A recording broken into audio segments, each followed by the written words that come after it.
Pour faire passer message ya paix, message ya réconciliation nationale.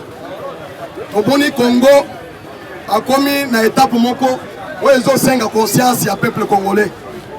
Pour tokota na vision ya chef de l'État où yazali nango pour na kopesa Congo kimia pour développer Congo na ba secteur rebelle. Tozali kopesa sous message ya Congolais à se prendre en charge. Na makambo nyonso ezali koleka na kati ya mboka. Tomoni ke ba ennemi ya peuple congolais balingi changement te. Bato nyonso oyo bazali ko soutenir vision ya chef de l'État. Ils sont objets ya menace. Ya ba ennemi ya peuple congolais. Tomoni ba vérité komi ko bima libanda. Massacre oyo bando ko sala na mboka oyo. Bato toyebaki ke bazali ko batela ba congolais. Zokande ba bomi ya ba congolais. Tomoni ke bato wana place na bango ezali boloko. Tomoni lisusu ba cadre politique, ba opposant politique. Oyo ba banda koloba, bato ba soutenir bango. Zokande bazali ko soutenir bato ba bomaki ba peuple congolais. O batika ba pardonner bato. Justice esa la musalate. Ba oyo ba yibi, ba yiba, ba mususu ba lingi ba yiba, ba continuer. Tolingi ko faire passer message la communauté internationale, la justice internationale, il y a droit de l'homme. Que les Congolais ont besoin d'une justice transitionnelle. On n'a pas réparé le préjudice causé le peuple congolais. Massacre salami pendant 24 ans au Congo. Donc, qui condimate, Batobati a impuni les chefs de l'État, la vision de l'Obaki, à cause de la lutte contre l'impunité, lutte contre le terrorisme, lutte contre la corruption. Nous sommes derrière sa vision et tout Senga, peuple congolais, nous sommes à prendre conscience. Nous les ressortissants de Wana, Toboyi Yango. Peuple congolais, cette fois-ci, il a manqué pour le développement de la République démocratique du Congo.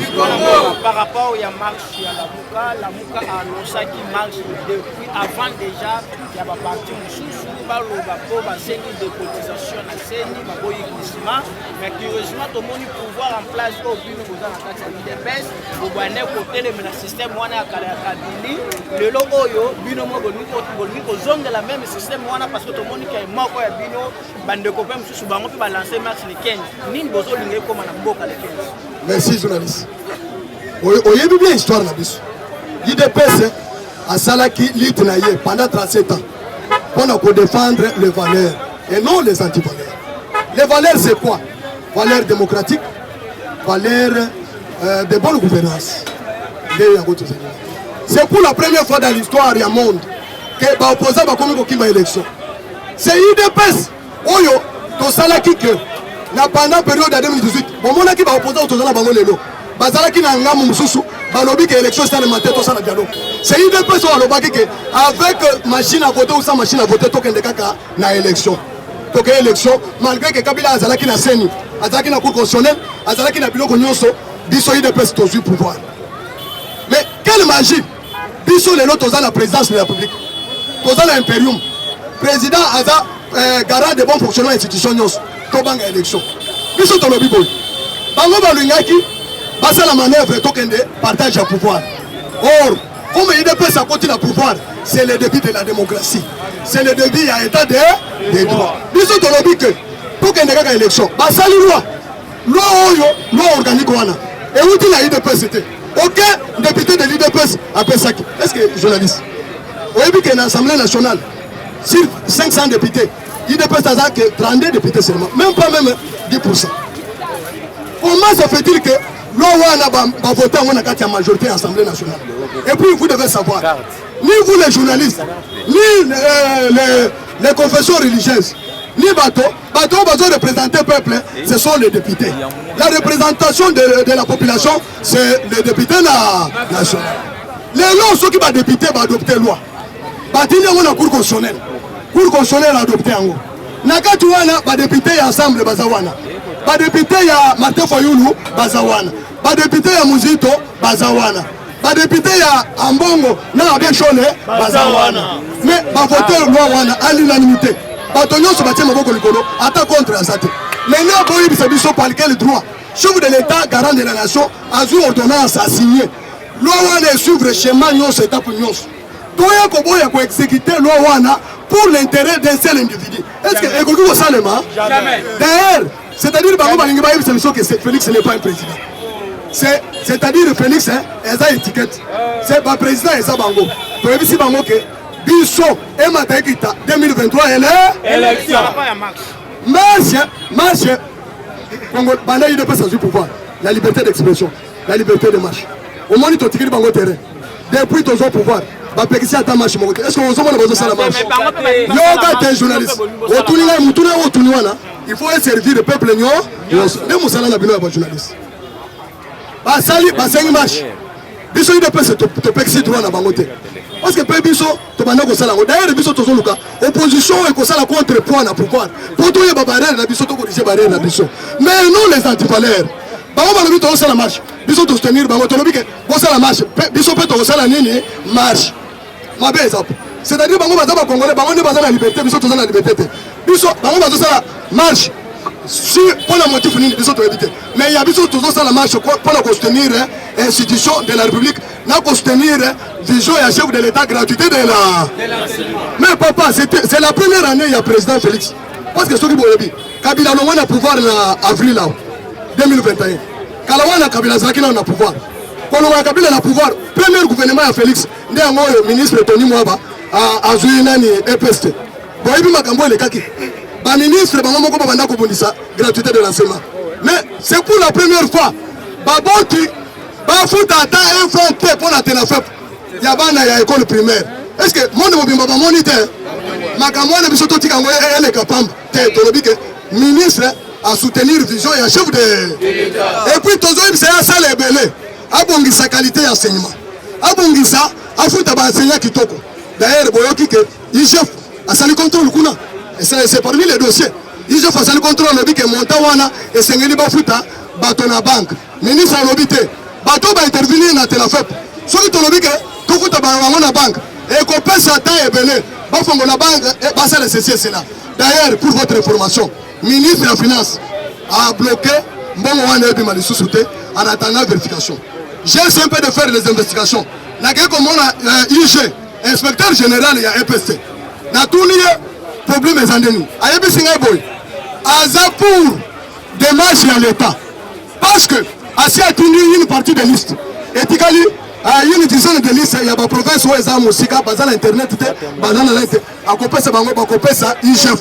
Il y a une partie, basé sur la présidence. Sauf que, Bato Bazar Belé, pour les Kamonta, l'État comme Examon. Sauf que Mbongo et l'équipe Bato Belé, Bako, René Wana Bazon Salon, le trésor public. Parce que nous sommes pendant l'état de droit, Motokoli Mbongo et l'état de sous et Zate. C'est une bonne chose. C'est pour la première fois. Dans mon inspecteur, il y a EPST. Inspecteur général a dit que je soutiens la démarche. Il y a ministre de la Finance, il y a IGF. Et c'est le magasin de Mboko. Nous sommes ceux qui vont nous dire que nous sommes le contrôle. Mais tout le monde, ministre Tony Mwaba a dit que nous, c'est la bonne gouvernance. C'est-à-dire, Alinga valoriser, Batoba Foutama. Basenya Bafutama, Baeni Bafutama. D'ailleurs, l'enseignement primaire et secondaire, c'est le socle de développement. Et le développement, ce qui est enseignement, c'est la vie de nos enfants, futurs enfants, est bafouée. Nous dit que ça marche pour soutenir la gratuité de l'enseignement. Nous voulons que l'année où Ekobanda, où Ekozala, ministre Tony Mwaba 100%. C'est-à-dire, Asala Moussala qui tombe. Parce que vous qu'avec l'enseignement primaire et secondaire, avec la gratuité, vous avez Félix à cause de ennemi, il y a gratuité de l'enseignement. Par tous les moyens de police ministre. Parce que le ministre a continué la vision et a chef de. Parce qu'avec la gratuité, je vous dis, enseignants, ceux qui vont foutre bien, tous les intervenants, vous avez que l'intervention est à fait. Même le service de sécurité, transporteur, il y a liste. Il faut que Bango, il y a comme un bloc qui est Bango. Il faut surveiller. Il faut que Bango. C'est-à-dire, paramètres belés sur côté. Internet, Banan, Bazo Foutapona, récite à Eloquan. Et Salami, c'est pour la première fois. Examen d'État et Salami, dissertation et Salami. C'est la réussite et la ministre à réussir là où les autres ont échoué. Et puis, Montabongo Bolobike, comme Martin Foyou a la marche, il y a saboté l'élection en 2023. Ils ont tous la marche, il y a soutenir. Tout le monde est libre. Mais le Tokoboya, chef au chemin. Ceux qui vont à gauche, biso tokai na droite vision fatigue na Tchango papa Tchango ezali district ya République démocratique du Congo balobi boye ezali ya mate fa lu nyembo côté d'ailleurs pour votre première meeting ya Félix Tshisekedi après le congrès asalaki yango na Sainte-Thérèse ezali Tchango te totondi si Tchango pour la kolakiseke Tchango wana eza base na biso soki ye aza na base na Tchango tokolakiseke base na ye na ya biso tokoyeba nani aza na base ebe koniene te soki alobi ke bino bosala na avant midi bango basala na après midi tokozala d'accord soki balobi bango babanda biso tolisala na après midi nous sommes d'accord tolingi bango basala biso mpe tosala toyeba banani baza na bato est-ce que mabe c'est ça la démocratie est la loi de la majorité et de la minorité c'est la majorité qui prime maintenant monde koyeba que c'est Félix qui a la majorité tozo bangate maintenant pour votre information oyebi que tango Félix abana koloba que je suis bloqué Félix aza bloqué na gouvernement na ba ministre oyo Kabila bana ko kotinda ba empêcher bato banimaki te maintenant tango Félix abomi coalition ya FCC cash est-ce que oyebi combien de recettes côté na ministère des finances oyebi 450 millions de dollars par un mois seulement maintenant ndenge na réserve de change na trésor public et combien na 3 milliards mais Kabila a sali 18 ans atikaki yango na 800 millions maintenant ministre ya finance actuel Nicolas nani bato ozomona oyo bayebi ye ndeni mosalama dans peu de mois 3 mois il a réussi là où tous les ministres de Kabila va échouer. Il a donné la confiance. Il y a RDC dans l'institution à Bretton Woods. Institution financière et monique crédibilité. Mobilisation des recettes des années. Yakutu a signé un programme dans la banque FMI. FMI a dit qu'il a coupé ce crédit à 1,5 milliard de dollars. Et qu'on a étape par étape. Mais il y a un peuple congolais. Quand il y a un peuple. Avec cette allure, mobilisation des recettes, na kati ya mboka na biso mbongo bana kokota na poche ya bato ekomi kokota na caisse ya l'État avec ministre oyo soki a continuer Félix akosala mandat ebele il dépose akosala mandat ebele balobi ke babundisa motion eza déjà wana motion ezali contre Mbos parce que asali révélation ya baati lukwebu ya bamini oyo azoexploiter na ba chinois l'État azokoma kuna te congolais ata moko azokoma kuna te na minute oyo délégation ya commission d'enquête il y a des parlementaires debout et c'est là bati alobi ke ochenga secret libanda maintenant batindi bato Kabila batindi na Moïse na mbongo batindi bato bakende kosala motion contre Mboso na kati assemblée nationale journaliste ozo ke biso bato to bundi pour le changement na ndenge ozo bona boy tozo continuer ka kubunda toza na ba député te toza ba ministre te mais tozo continuer kubunda pour na mboka na biso pour l'intérêt ya bato nyo maintenant totika bango tozali bango motion ya Mboso ekote motion ya Nicolas Kazadi ekote parce que bazala kana nini la démocratie oui c'est ça la démocratie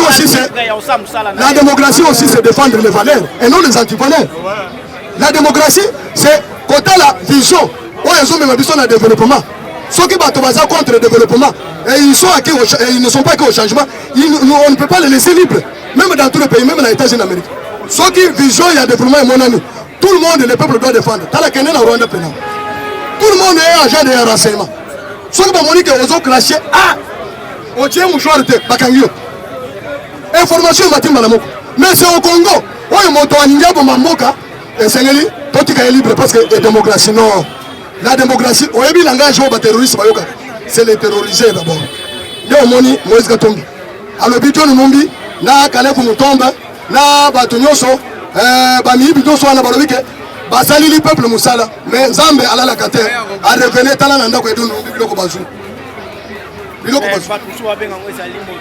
montage mais ndako wana ba photo wana Félix akangi ngoto azala satellite mais ba ki ko contrôler ndako wana ko pe et puis est-ce que oyebi ke ndako wana bato ba ke ko mpona biloko wana ezali même ba soldat ezali bato habitat balobi ke ndako wana ezali ya l'État ezali ya individualité tango bakumi kuna nde bamoni manduki na bafoto morko wana erike nango bakuti wana c'est-à-dire Félix ndaye nango na poto So omoni lokuta ezali monene.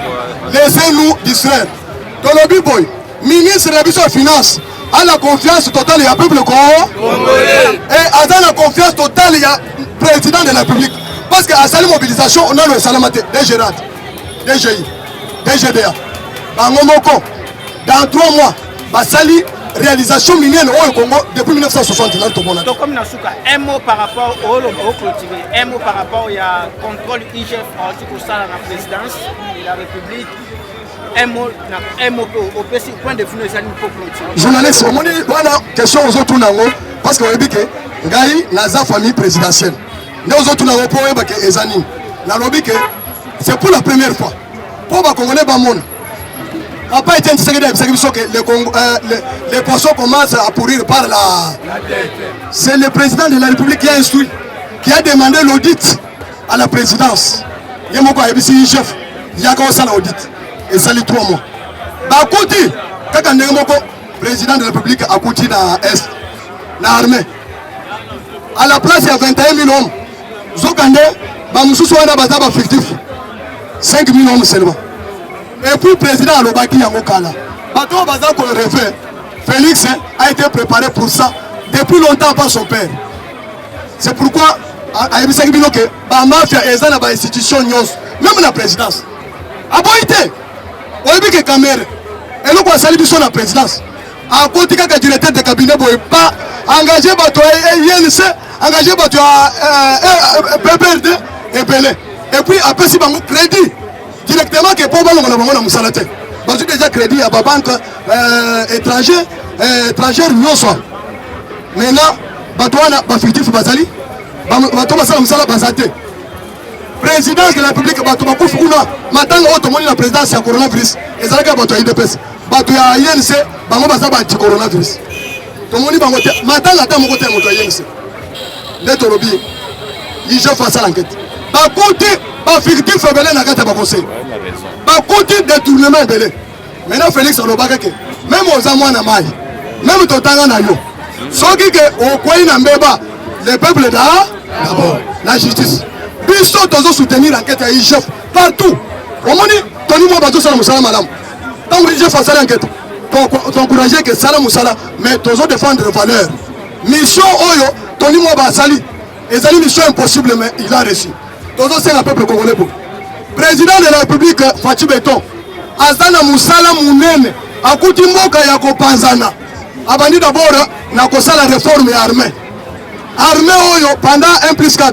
Bapesa ki bango mbongo pa Banque mondiale Jean-Pierre Mbemba Azaria Suruberwa bakabiliste batonyos baliaki mbongo wana ata réforme salama kite oyebi ke banda Félix azui pouvoir armée na biso komina ni poni tala na est tala ba opération zo salama na est opération minene azana musala munene parce que poto za la indépendant to vivre bien la minéraux nzamba pesi biso et sengeli d'abord to za la sécuriser c'est pourquoi c'est la priorité des priorités à part sécurité tous les problèmes de développement. L'économie n'a pas mata. L'économie n'a pas mata. Ce qui est état de droit est ça. Parce que c'est la justice qui élève une nation. Contrôle est très efficace. Et ça dit malin mon domaine. Tous les Singapour. Le peuple congolais appelle ça Félix confiance. L'élection est en 2023. On appelle ça Félix majorité. N'a pas député il y a IDPS. N'a pas député il y a nani. Parce que tout mettre en difficulté c'est dans le lot. Il est président avec un sénateur sur 58. Il est président sur 500 députés, 32 députés. Il est président sur 26 provinces. Azali attend le gouverneur de mon côté. Azali le président de l'Assemblée nationale et provinciale attend mon côté. Il est président de la République. Par nombre de ministres aux Alango, Mouké, par rapport à nous, représentation de l'Assemblée nationale. Nous avons lancé un appel pathétique. Comme le président a choisi la voie, il y a statistique. Il y a recensement. Le peuple congolais n'y a pas adhéré à la vision à l'unanimité. Moto nyonso andima kokende recensement tous dans la carte d'identité. Parce que ceux qui sont dans la carte d'identité sont commis par autochtones, sont commis par propriétaires de la République démocratique du Congo. Maintenant, token d'élection, pour voter par député qui a IDPS. N'a pas allié ou pas qu'on s'allie na IDPS. Pour que tu puisses appeler majorité, avec sa majorité, la réalisation à Sali, saute moto. Et gratuité de l'enseignement. awa azokende koinaugure port ya banane ekozala port monene mpo na afrique mobimba bakomensa na biso bakotransite lisusu na pointe noire te na Dar es Salaam te biloko ekoya directement à partir de Dubaï Émirats Arabes Unis et directement sur l'océan le triangle de deux océans océan Indien na océan Pacifique awa na bombe les peuples congolais akozala na possibilité tosengi boye chef de l'état wana message tokomi kopesa chef de l'état wachi beto kotala lito oyo papa na yo akufelaki tozosenga boye avant que parlement a voté budget badepute oyo baza na kati ya assemblée nationale tosengi ebele te bapesa biso héros national Etienne Tshisekedi parce que soki Etienne Tshisekedi azali élevé au rang de héros national te même biso bo bacompagnon na ye ya lite tokozala reconnaissant l'état koreconnaître biso te d'abord tozosenga badepute oyo baélevé d'abord Etienne Tshisekedi na lite ya 37 ans ya non violence baélevé ye au rang ya héros national parce que akufeli dialogue oyo nde ememi transition nde ememi élection oyo comme président tozosenga président de la république bachinois balongo na exploitation ya minere na biso nyonso partout tina jekamine botola licence na bango nyonso bango baza na mikanda te bazonga epa na bango parce que même les Congolais na Chine na Inde soki oza na mikanda te bakotika yo te nous avons subi d'humiliation mais comme yo ozwi pouvoir valoriser l'unité ya peuple congolais biso nyonso toza nsima na yo toza nsima ya président Ayi Jean-Marc Kabunda Kaboul nous sommes derrière le secrétaire général ya UDPS AK 47 Augustin Ka tozo soutenir vision pour tout même Félix la deuxième mandat tokozala nsima peuple congolais akozala nsima je dis et je vous remercie.